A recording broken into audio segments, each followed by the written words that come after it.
leadership to all our brothers and sisters in the Republic of South Sudan, as well as confirming our willingness to implement the outcomes of the Joint Higher Committee, the outcomes of the summits between the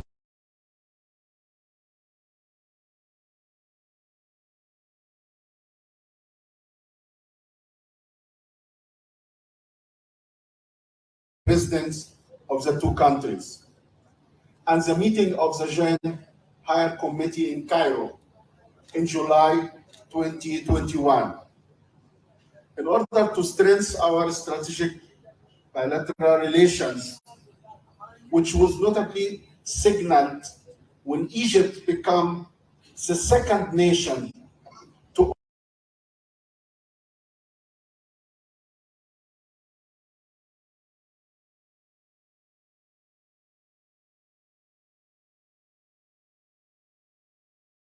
officially recognize the independence of South Sudan in 2011, confirming Egypt's long-standing commitment to the stability and development of South Sudan.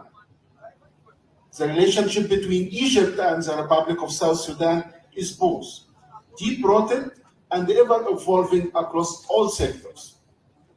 The economic aspect of the relationship between Egypt and South Sudan is brimming with opportunities that range from boosting mutual investment to increasing bilateral trade, as well as sharing expertise to face current economic and financial challenges.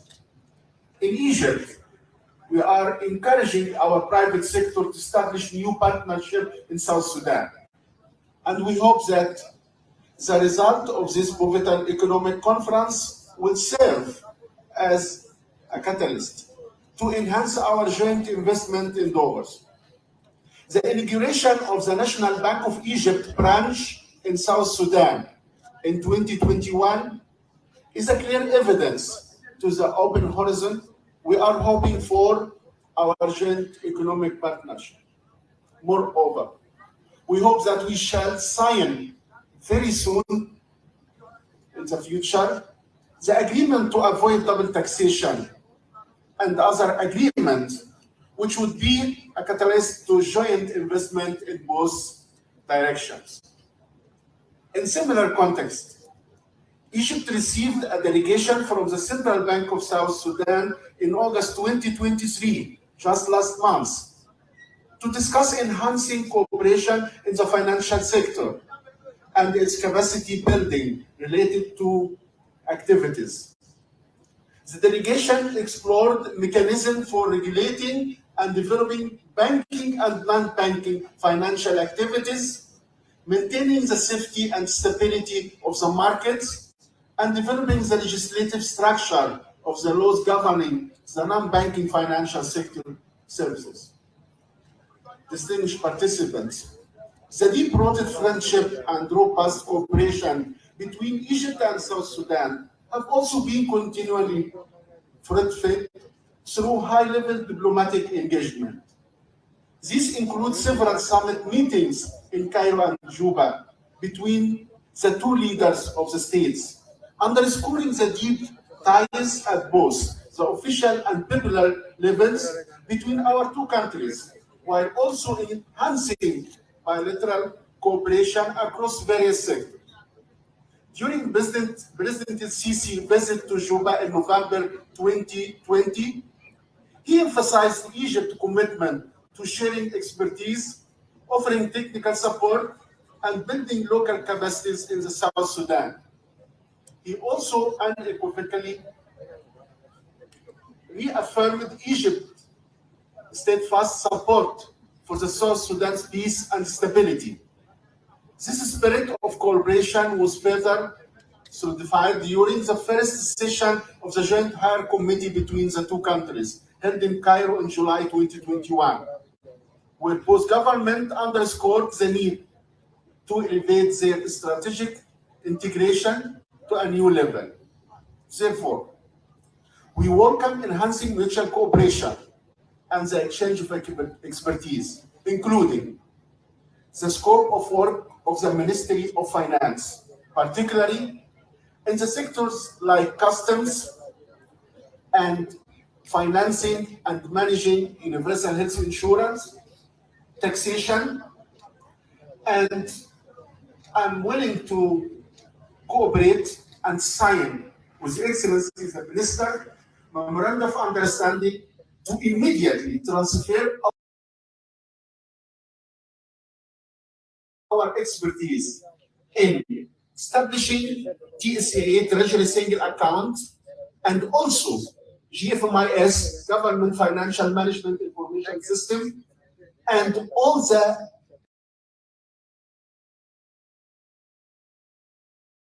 experience we implemented successfully in the taxation system,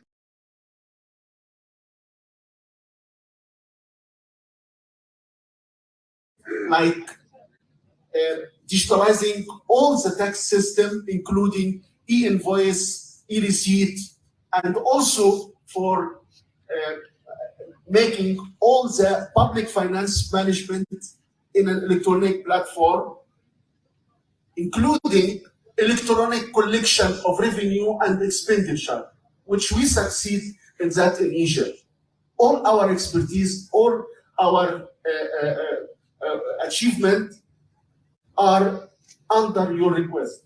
I'm willing to sign memorandum of understanding to transfer all of that immediately in cooperation with people from South Sudan, particularly the Ministry of Finance. This encompasses encouraging the private sector, guiding growth in specific areas such as industry and the green economy, which includes promoting environmentally friendly projects and intensifying investment in the new and renewable energy, all while providing the adequate technical support in all these sectors. And we are willing to provide valuable technical assistance and capacity building support to help South Sudan establish and strengthen its financial institution, regulatory frameworks, and payment systems. On behalf of the Egyptian government, I confirm that Egypt supports the objectives of this conference, and I affirm its readiness to enhance mutual cooperation and positively respond to your aspirations regarding bilateral relationships and to support your effort in the field of economic and social development and progress. Ladies and gentlemen, we are all facing common challenges. Whether in Egypt, South Sudan, Africa, or any other developing country, facing towering waves of challenging economic repercussions imposed on us by international circumstances. We had no role in shaping that. This includes the economic fallout from the COVID-19 pandemic, the ongoing challenges and difficulties arising from the war in Europe, as well as the adverse effects of climate change, which are impacting our countries and communities in a way that requires significant effort and expenditure to mitigate and adapt to such climate change negative impact. Therefore, mutual cooperation is imperative among us. Supporting individual, bilateral, and collective efforts paves the way for enhancing our resilience in tackling pressing challenges such as debt issues, facing problems, inflation, pressure on local currencies, among others. In this regard, Egypt is confronting these challenges through a bundle of measures at both the domestic and the international levels. Regarding the issue of debt that most countries are currently facing and suffering, particularly developing nations, as a result of the stringent financial policies of major countries that have led to the outflow of capital from developing and emerging markets to major markets. and the severe difficulties our countries face in securing development financing on favorable terms. Egypt has made several steps, both in domestic economic policy and on the international stage. During the Finance Day on the sideline of the 27th UN Climate Change Conference of the parties COP27 hosted by the city of Sharm el-Sheikh last year in Egypt, Egypt launched the Sustainable Debt Coalition initiative. This initiative aims to find sustainable solutions for emerging economies dealing with unprecedented level of public debt and the strategies for managing such a level and its debt service. It also aims to achieve sustainable, low-cost financing and to diversify the available financing instrument of emerging economies. On the note of diversifying financing tools, Egypt is exploring alternative venues for securing development financing on favorable terms. It has issued various types of bonds in multiple financial markets, such as green bonds, samurai bonds in Japanese market, Islamic sukuk, and now we are on the final steps to issue Banda in the Chinese market, and again Green Samurai in the Japanese financial market. And Egypt has secured low-cost financing from multilateral banks, such as New Development Bank, which is one of the financial tools of the BRICS group, which Egypt has gained membership last month in South Africa with other 5 countries.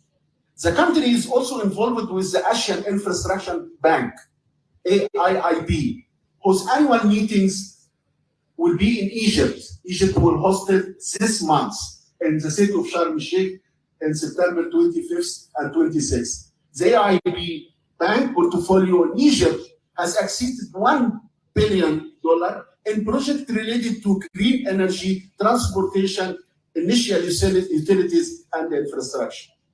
Egypt was successful to invest hugely in infrastructure and succeeded in making infrastructure ready for a sustainable growth.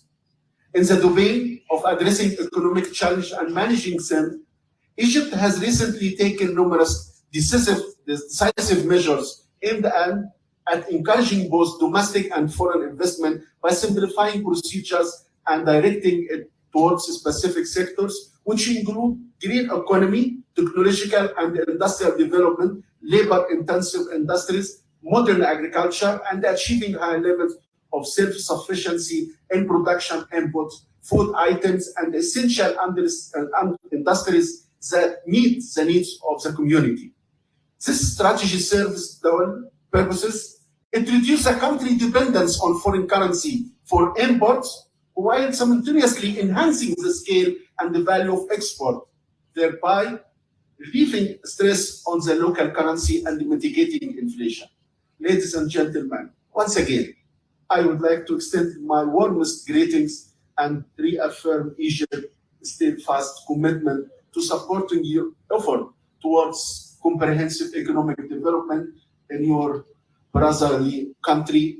I am filled with a sense of optimism as we convene for this pivotal conference that we are on the threshold of achieving its ambitious objectives, laying solid foundation for the future of South Sudan, an economically diverse landscape where each sector harmoniously contribute to sustainable growth and development. My regard to the government and the people of South Sudan for their warm welcome, and I thank very generous hospitality from my brother, Minister of Finance. I thank you all for your kind attention. Assalamu alaikum.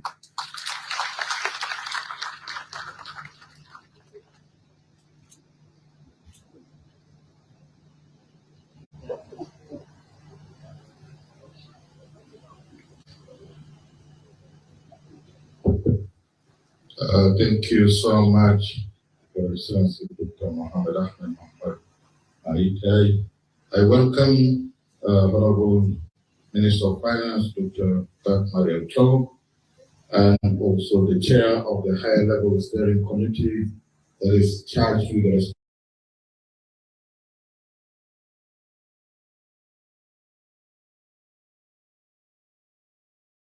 responsibility of organizing this conference. Honorable Bagyo most welcome. Your Excellency, Dr. James Wanawiga, our Vice President, just once, 30 seconds, I'm going to come. Your Excellency, Taban Dengai, Vice President and Chairman of Infrastructure Cluster, Your Excellency, Dr. Mohammed Ahmed Riyad, the Minister of Finance of the Arab Republic of Egypt, Right Honorable Speaker, Honorable Deng Akon, the Speaker of Council of the States, Honorable Oyet Nathaniel Perino, our first Deputy Speaker of National Legislative Assembly, Honorable General Paul Myang Duke, our Senior Presidential Advisor, Honorable National Ministers present, Honorable National Members of NLA present, Honorable Governors of our 10 states, Honorable Luis, Honorable Matil, General Rin, and all the other governors, chief administrators of our 3 administrative areas, Chair of Islamic Missions and Islamic Council, Head of Independence Commissions, ambassadors of Head of Diplomatic Corps, representative of the Secretary General and the UNIMIS, all of you, for the sake of time, good afternoon. I want to welcome all the invited guests, delegates from all over, to this first National Economic Conference of South Sudan that will run through to the 8th of September 2023. This is a historic event that seeks to chart a new course for our nation, for our nation's economic and social development. Today, we gather under the theme towards a diversified, inclusive, and sustainable economy, with the overarching goal of developing a roadmap for South Sudan economic prosperity. As we embark on this important journey, it is very crucial that we address a variety of crucial and critical issues to achieve a diversified, inclusive, and sustainable economy. Before we delve into the specific of our economic vision, let us take a moment to reflect on the journey we have undertaken, all of us together, as a young nation.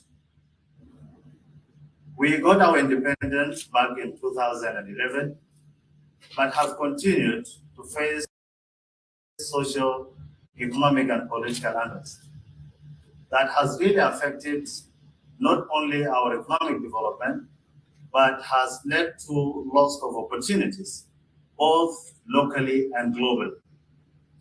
The peace agreement we signed back in September 2018 was expected to reestablish long-lasting social peace and economic stability. The formation of the unity government, the reconstitution of the Transitional National Legislative Assembly, and the unification of the Army Command structure represent a significant steps towards its implementation. Proudly, our country, South Sudan, has made remarkable its strides since gaining independence. Despite the hurdles and the difficulties of COVID-19 pandemic, locust invasion, falling of oil prices, and the consecutive 3 years of flood or extensive flood, and even the war now in Eastern Europe, the government managed to overcome and stood firm in strategically planned recoveries. Natural resources from fertile land, youthful and dynamic population, and oil reserves that are estimated to be 3.5 billion barrels, making it the third largest reserve in sub-Saharan Africa, rich livestock.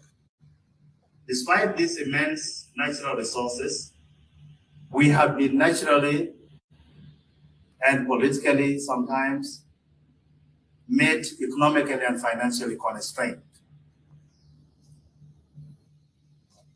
Yes, from 2013, we have had the political and economic, even social instabilities. But the government, under the leadership of His Excellency the President, Salva Kiir Mayardit, tried its best to stabilize these two sectors, the security sector and the political stability, not sanctions. There is no doubt that this conference will enable us to renew our commitment towards stabilizing the economy and considering peace through providing equitable social services. Let us seize this opportunity that has been availed by this conference to focus on areas of economic transformation, with economic diversification ranking high on the scale of preference. We must expand to agriculture to a commercial level, not only to ensure food security, but also to generate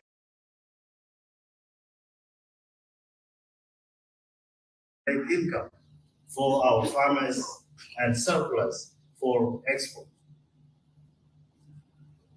Priority in agriculture must also include smallholders, farmers, productivity, and access to markets, as well as enhancing distribution systems to minimize post-harvest losses.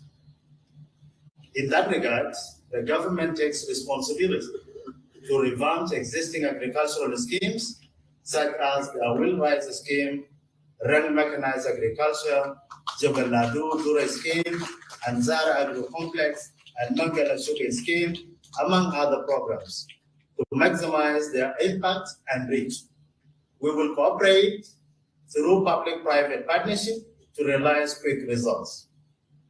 Let us revitalize and expand so that we create jobs for our population and balance our trade with the neighboring countries, the region, and even in the world. We can trade all over because we have a variety of products. Today, I have an honor to announce the establishment of South Sudan Agricultural and Irrigation Company that will shoulder the task of fostering agriculture and enhance the country production capacity.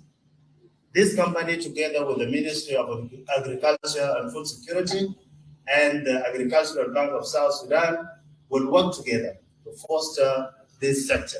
And this is a determination and a directive from the President, His Excellency Salva Kiir Mayardit.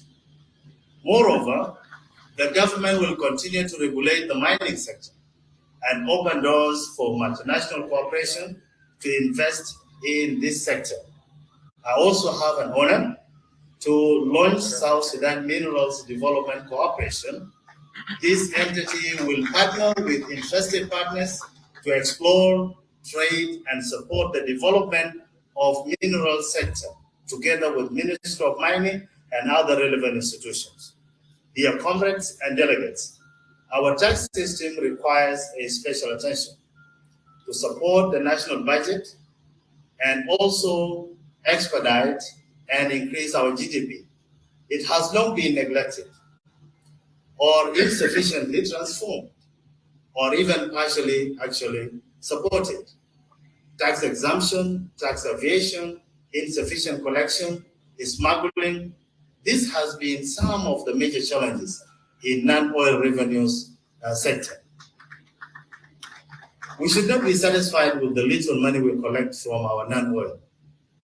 We must invest in modernize our tax collection system, expand its base, improve in its management, and encourage transparency and accountability in this sector.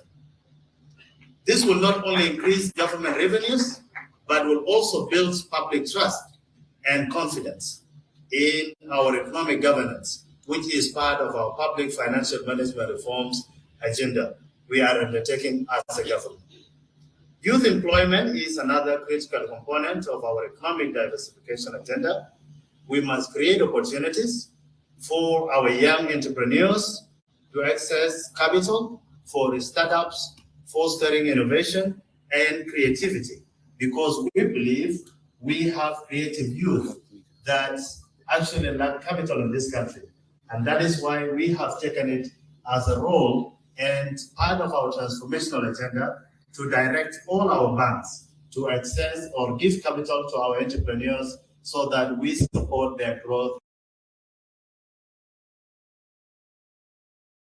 and development. In the context of economic transformation or diversification rather, empowering women plays a vital role. Women participation in economic transformation is not just a moral imperative, but a pragmatic one. Women constitute a substantial portion of our population, and their active involvement in economy is essential for our nation's growth. We must create opportunities for women to access education, skills and training, capital for their entrepreneurial activities. This is so much important, and I'm so much determined to support it. Breaking down gender barriers will also unlock a wealth of talents and potentials that can drive innovation and economic progress. Dear compatriots, delegates, and ladies and gentlemen, the government will encourage local businesses and facilitate them to embark on manufacturing. As I promised you in my reception speech, I'm not only supporting agriculture and youth, but I'm working for long-term manufacturing in the manufacturing sector. So the exhibition you will find out, out of this hall, is one of the initiatives to showcase our talents in manufacturing. There are a lot of products that are not promoted in this country, and I have taken it as a responsibility to promote manufacturing and promote the smallholders producers. Additionally, we should expand our vocational training centers to train a skilled workforce that will support our growing industrial sector. Training youth in specific skills needed for factories and industries not only generate wealth for them, but foster our GDP. Economic stability is the fundamental prerequisite for development. We must strengthen our macroeconomic fundamentals, including fiscal discipline and monetary policy. We must invest in infrastructure, energy, and transportation to create an environment that is conducive to business growth, connecting producers to consumers, and furthermore, we must promote a stable and predictable regulatory framework that attracts domestic and foreign direct investment. This is so much important if we are moving towards transformation. Sustainability is not just an environmental concern. It is an economic imperative, and we have a duty to protect our natural resources for future generations. This conference must prioritize discussion on sustainable practices in all sectors, from agriculture to energy to urban planning. Sustainability also involves addressing the effects of climate change, which threaten our agricultural productivity and water resources. And you may have seen, this year, we have not witnessed a lot of rainfall as previous years. This is part of what we have to struggle to introduce irrigated kind of agriculture so that we have food security. Ladies and gentlemen, this conference is not just about discussions and policy recommendation. It is about taking actions. We must commit ourselves to implementing the strategies and policies that will emerge from this conference.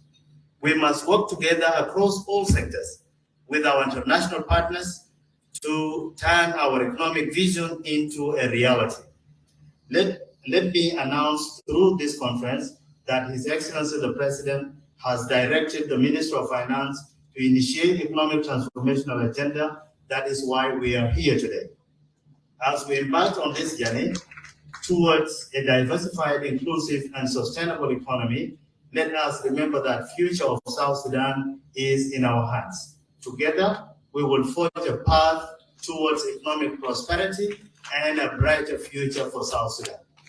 In conclusion, I extend my heartfelt gratitude to all participants across the nation and globally, to our experts, our partners who have joined hands with us in this endeavor, especially to UNDP, to World Bank, to IMF, to African Development Bank, University of Juba, Ebony Center, for the immense support and contributions.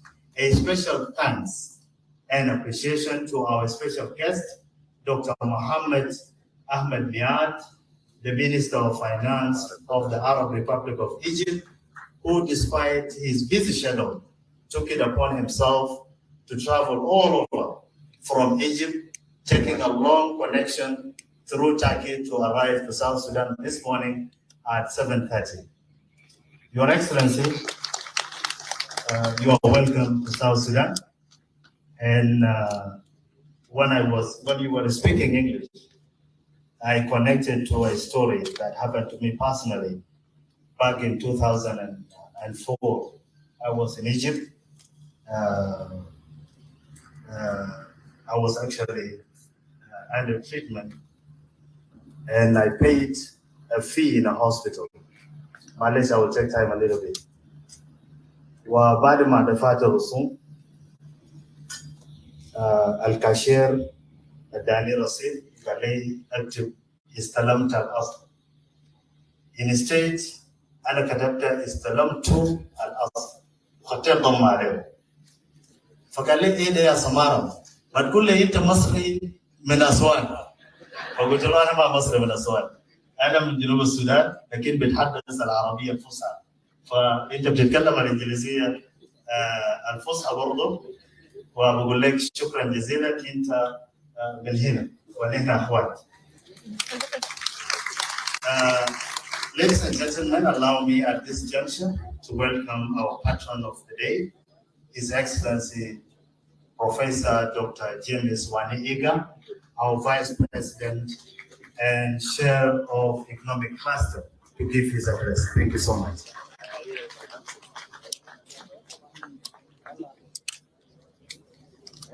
Please have a seat.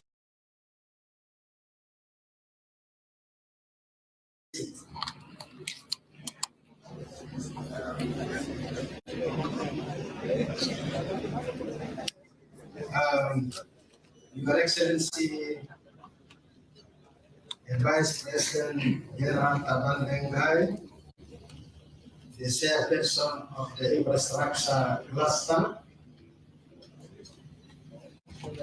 the Right Honorable Speaker of the Council of State, then Akon, the Right First Deputy Speaker of the TNLA, of the Republic of Egypt, the esteemed delegates from the region and outside the region, including those from inside the country. Distinguished ladies and gentlemen, Assalamu alaikum, greetings to all of you.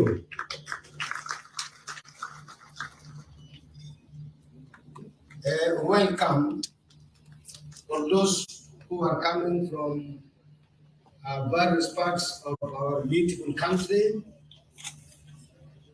from outside Juba. Welcome to South Sudan. For all those esteemed delegates coming from other parts of the world.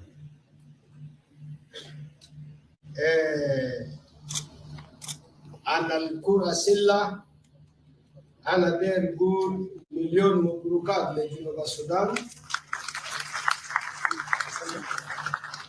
مليون مبروكات لنجم الساطع So Bright Star Oye, Bright Star Oye. That indeed we are very proud of Bright Star and the management, the ministry and the minister. Mabruk alaikum Dr. Albino. I congratulate His Excellency President Kir Mayardit for the timely directives he had given to our economic cluster to convene this historic economic conference. I also hail and thank the Ministry of Finance and Planning, headed by our able minister, Dr. Bak Barnaba Chol, alongside the high-level steering committee for the work well done and well organized. It is nonetheless worthy to mention that the origin of this economic gathering was basically conceived by the outgoing minister, Honorable Pierre Tong. We are grateful to you, Honorable Pierre, if you are around. Mubruk for the efforts.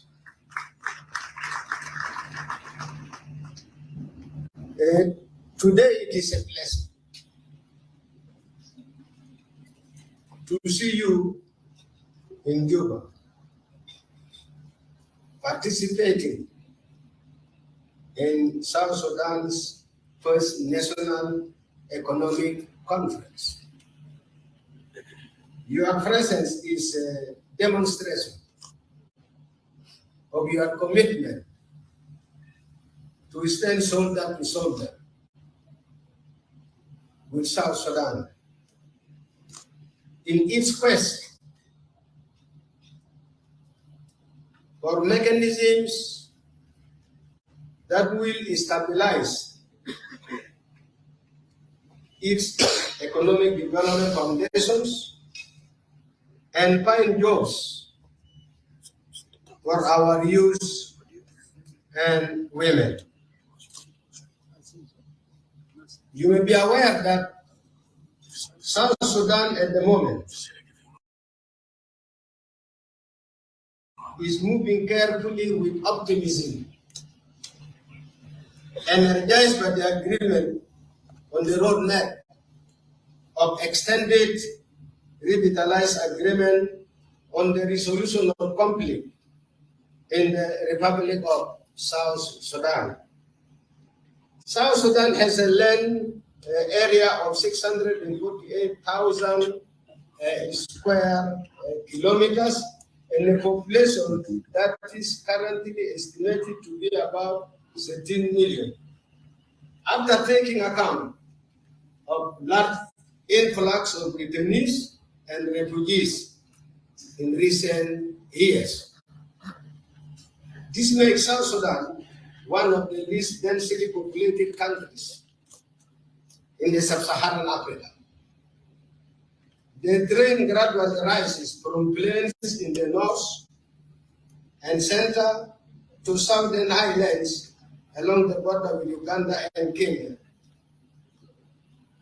The White Nile, which flows through Central Africa, is the major geographical feature of the country. It supports agriculture and extensive animal life, domestic and wild. now we are entering into planning in this conference. But my question is, why poor planning is the core challenge in South Sudan and even many least developed countries? In my view, a good plan should contain at least the following. It is with a detailed analysis on the economy using actual data, actual statistics. It must have the strategies and priorities for each sector. It must outline major activities and the instruments that we will use in our economy are to be ensured that they will be put into action plan. While selecting the ideal system for ourselves, a strategic approach must aim at the following objectives: the economic growth, price stability. We are being touched by crisis in Konyo and beyond. Full employment for our youth and women. It must address the balance of payments equilibrium. Ladies and gentlemen,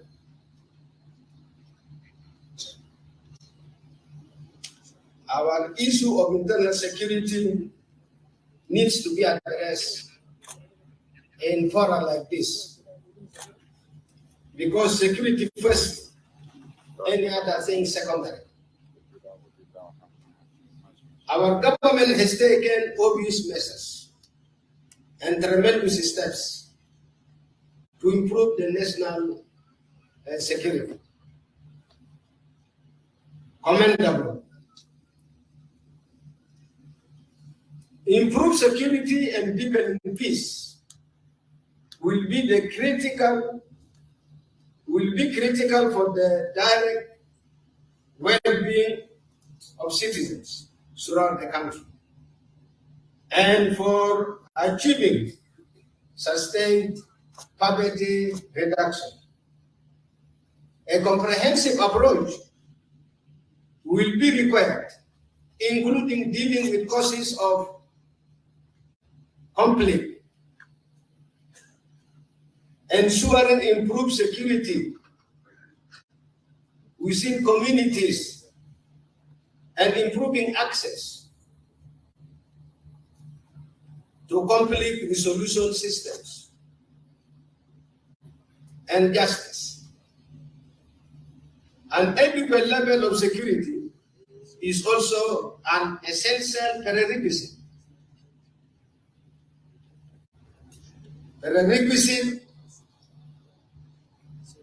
for a business environment that will attract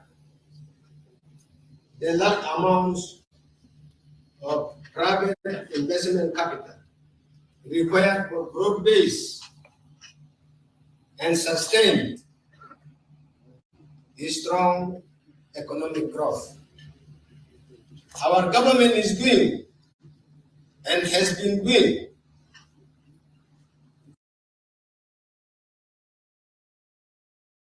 its level best to normalize the menace. Programs for improved internal security will need to be sensitive to a number of issues. And these issues will include: number one, interventions related to the large number of internally displaced persons, IDPs, within the country. The prolonged period on conflict led to serious neglect in the infrastructure development and major destruction of course that we all witness, leave alone displacement. Number two, there is continuing uncertainty about the future inflow of South Sudanese from Sudan, and we must be prepared for this. Already some 250,000 returnees have so far returned. This needs to be managed properly beyond humanitarian, including rehabilitation and settlement. So this urgently demands attention of the international community. Number three is continued internal conflict among ethnic and tribal groups is an itching factor. Historically, clashes have been among tribes, really around cattle. But in the more recent years, conflict has added child abduction. The activities of armed groups, etc. Continued development of the capacities of South Sudan organized forces is paramount in this respect. Land tenure and ownership is central. In central security. Already people are fighting left and right over lands. There is existence of unclear land tenure policies, rules and practices, and the territorial and symbolic role of land in disputes among communities within South Sudan. That is also the last mechanism in this respect of security is to gain a stable macroeconomic, which is our subject of today. So, ladies and gentlemen, what are then the issues related to public expenditure? Success in building these alternative sources will require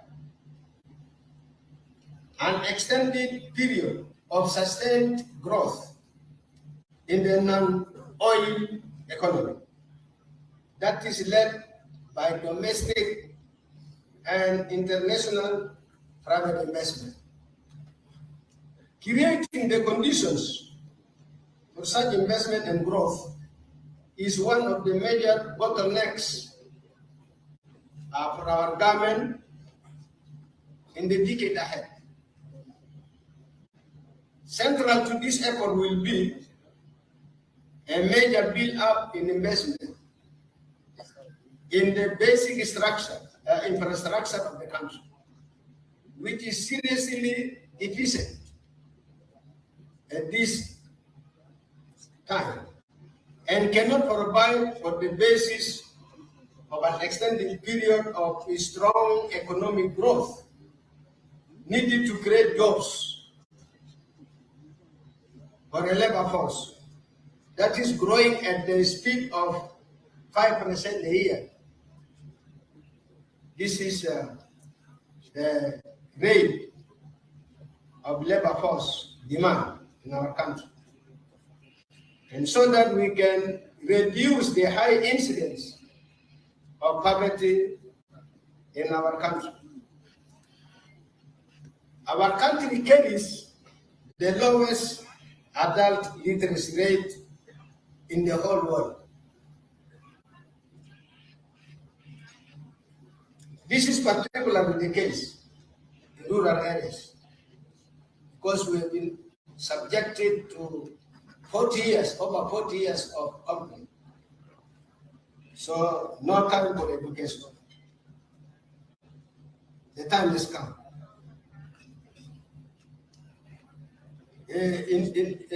Where the average literacy is currently 24% in the rural. This is literacy rate. In urban areas, many statisticians suggest 52%. With current low enrollment rates for children of school age,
the problem of illiteracy will very likely continue for a protracted period.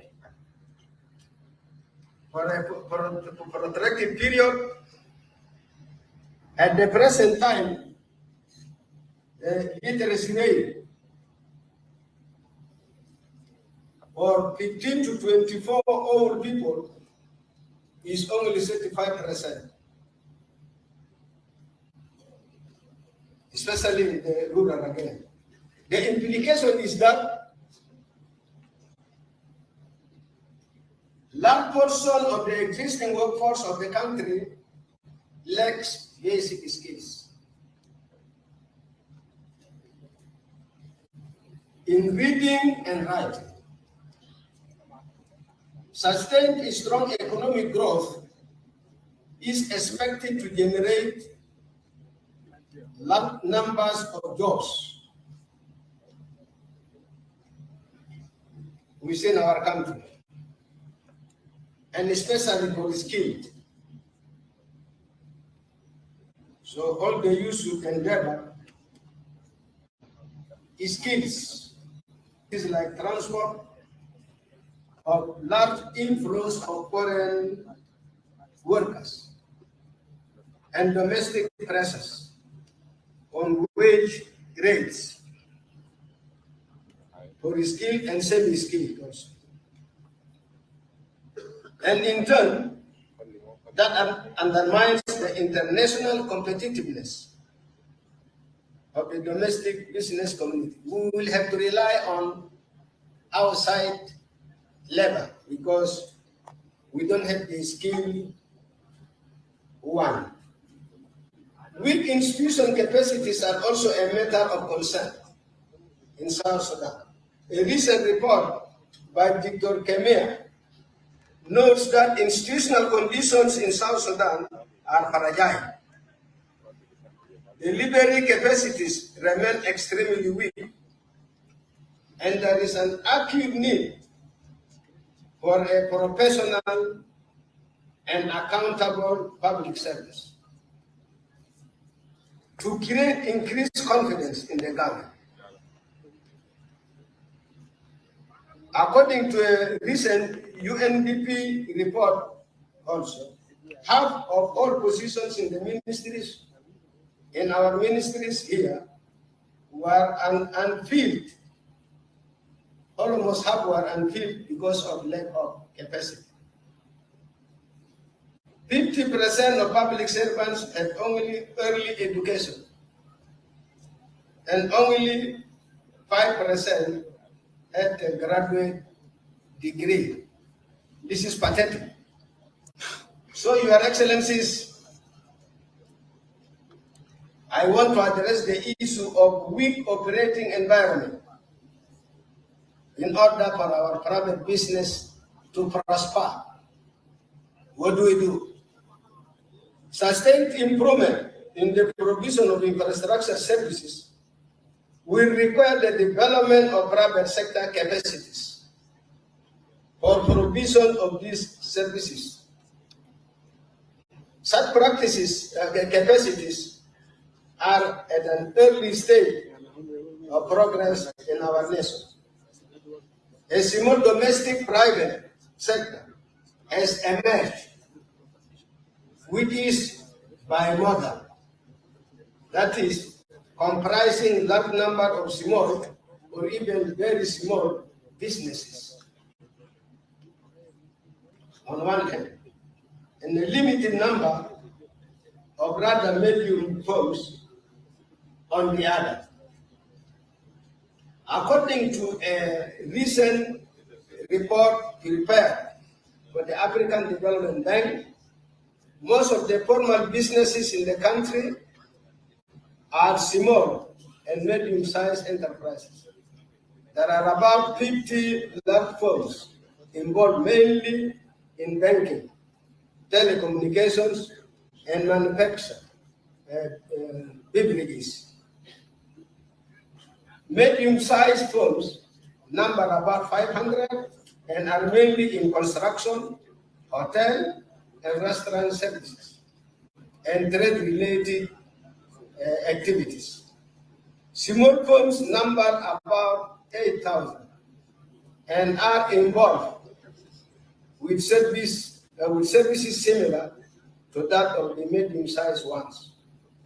In addition to these registered businesses, there are more than 10,000 micro firms, so to speak, typically individual entrepreneurs, involved in petty trade. Almost all of larger companies are foreign-owned, as many South Sudanese still lack the capital to start larger businesses. The International Finance Corporation, IFC, stated that doing business, and this is important for our departments in South Sudan, he stated that doing business in Juba ranks at 159. We are number 159 out of 183 economies in the world on the ease of doing business. This is, of course, with incredible number of natural resources, ranging from some 32 metallic. Until recently, we used to believe that the metallic minerals were some 22. Recent discoveries have put this, including by Chinese Overseas Energy and Technology, they have put this at 32. So you can see we are potentially rich, but we are currently poor. It is a contradiction. I agree with our fellow who said before that we, instead of walking, let us run. But I'm adding that instead of running, let us fly. So that at least we can catch up even the region. We are not competing with those people who have already gone to planet Mars. Full realization of this very considerable potential will require concerted action to address a somewhat discouraging array of challenges that currently confront this newly independent country. And these challenges, these remedies will include ensuring adequate internal security, again to summarize on that, because it is always number one everywhere in every country. You heard Uganda, the general was saying that they disarmed they recovered some 40,000 guns. We have started, but we need much more effort. Unless we disarm our people, there is nothing we can do. You cannot invest. Yes. Responding to the challenges that stem from current and continued rapid growth in population and the labor force, promoting broad-based economic growth to reduce the current heavy dependence on the oil economy, which itself is loaded with its own constraints. Developing targeted programs that will result in sustained reduction in the current very high levels of poverty in the country. Crafting a major program of infrastructure development to overcome the current major bottlenecks to business activity and cost-effective delivery of basic services throughout the country. Providing a stable economic ambience that will create an attractive operating environment for domestic and international business and ensure economic stability for the people of South Sudan. Addressing a range of issues related to the gradual adjustment in public expenditure policies that will be required in the medium and long term in response to changing domestic needs and requirements for public service provision. Lastly, designing and implementing programs that will address the present institutional and human capacity hurdles which are confronting South Sudan is an imperative step. At this juncture, ladies and gentlemen, Your Excellencies, good luck to South Sudan. And we say South Sudan, Oye, and all of you also, Oye, and thank you so much.